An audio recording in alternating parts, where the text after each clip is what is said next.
must-win situation. Playing against Alireza at least gives you the hope that there are big chances of getting a dynamic position. You know he's not going to have a solid approach. He never does. Have you ever seen him play a solid game, David? I can count maybe on my hand, on one hand, how many times I've seen Alireza play for a draw. Alireza normally plays principled chess, aggressive chess, and creative chess, and that's why he has so many fans out there. Magnus, meanwhile, not looking the most energized I've ever seen, but he will be trying to cook up a strategy to create winning chances with black. This is a big game for more than just the two players in front of our screens right now. And of course, we can back up and see how we got here. Yeah, let's backtrack. We're only at move 9 in this one. Magnus has been playing super quickly up to this point. Let's go from the start. Quick action replay here. It was the Sicilian defense, one of the openings that is most widely employed at the top level. In a must-win situation, it leads to fighting chess. No forced draws, no solid lines here for white. Maybe apart from this one, a bishop b5 check. This is giving black a few options, but not declaring any action in the center yet. And I just want to mention this move. After a pawn pushing forward, asking the bishop to take this knight, Magnus plays queen takes bishop, and I last saw this in a game with Magnus Carlsen. He played it as black in a must-win situation against Maxime Vachier-Lagrave years ago on the Grand Chess Tour. He employs it again, and he was not successful in that game winning with black. But look at this, it's imbalanced. Black does have a backward pawn, and the square in front of it is a nice juicy outpost for white's knight, but black has the bishop pair. A bit of a threat on the board as well, a skewer hitting the queen, hitting the rook, which Alireza needs to deal with, and at least there's enough imbalance here to give Magnus long-term hope. Yeah, so Alireza, he slid his rook on over to d1 to avoid that threat, but I'm totally with you. As far as being in a must-win situation, this is pretty much an ideal start to a game. 10 moves in, you have the bishop pair, there's no clarity, there's no easy way to liquidate, to simplify, trade everything off. So I think that Magnus has done the right thing, and I'm also looking at the clock. The clock was not his ally in that first game against Alireza. He said to Kaya, well, I struggled with just seconds on my clock. It was too much to calculate for a blitz scramble. And here, he's ahead by 3 minutes. He has a healthy position. He has the experience that Alireza may not. And we know that Alireza, he's 2,800 at his peak, but he also just isn't as old as Magnus. He can't possibly have the experience that the former world champion does. Yeah, I like black's options as well. If you get time to put a pawn on h6, bring the knight out to f6, push your pawns on the b file, push the pawns on the queen side. Great chances long term, so Alireza has to act fast. He's not acting fast on the clock, and Magnus will be gaining in confidence every second that ticks away. Maybe Hikaru taking a peek at this one, feeling a bit more optimistic as we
sure he studied this for hours and hours throughout his career.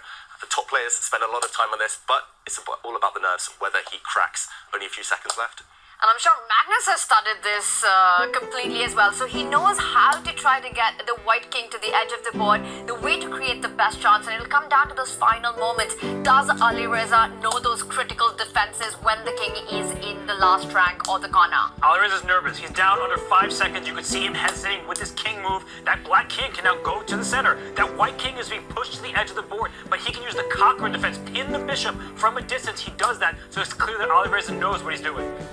Now you've got to be really careful. You don't want to commit. The white king is ready to do a bit of a dance here. If black's king later goes one way, the white king will go the other. Now we'll see the white king go up the board surely in the next move or two. Alireza, he's doing everything right so far, but still big nervous moments ahead. It's Magnus Carlsen who's got less time on the clock than Alireza. The clocks are now absolutely level, and a hesitancy there by Alireza. He finally decides to go to 8-6 with his king. And that black king is inching closer because white wants to put that rook on the g-file and trade the rooks off. Not allowed here. If that bishop, it snakes back, here it comes. If it gets to f5, that white king could be in a mating net. And there it is. Back, he's losing now. Yep. He's in the net. He's in the net. He walks right into that bishop. And they know it. They know it. It's a well-known winning position. Black's rook will come round now and deliver a killer blow. The white king has no escape squares. Any check on the h-file will be decisive. Magnus goes the long way round, and white is stuck. Alireza, with a smile, he knows this is all over. He's gotten his king at the wrong side. There's a mate in one being threatened that you cannot fight against. Magnus Carlsen gets the job done, takes it to Armageddon. Alireza is disappointed. He had this one. A draw would have seen him through. And the other man who is very relieved with this result is Hikaru Nakamura. You can defend for a long time, but you have to defend forever when Magnus Carlsen is grinding against you. The eval bar went to the center, but looks can be deceiving, and Alireza Firouzja, he couldn't hold in that rook and bishop versus rook ending. We've got an Armageddon coming up. The bids are being written right now as Magnus Carlsen strikes back. Wow, what classy play from the world number one. What great defense from Alireza Firouzja in the end. In practical terms, it was too difficult. It was one step too far. But yeah, that just shows Magnus, he's a sportsman. He doesn't care about other results. He just wants to win his own games. And such a different game from what we saw from Magnus in game one. This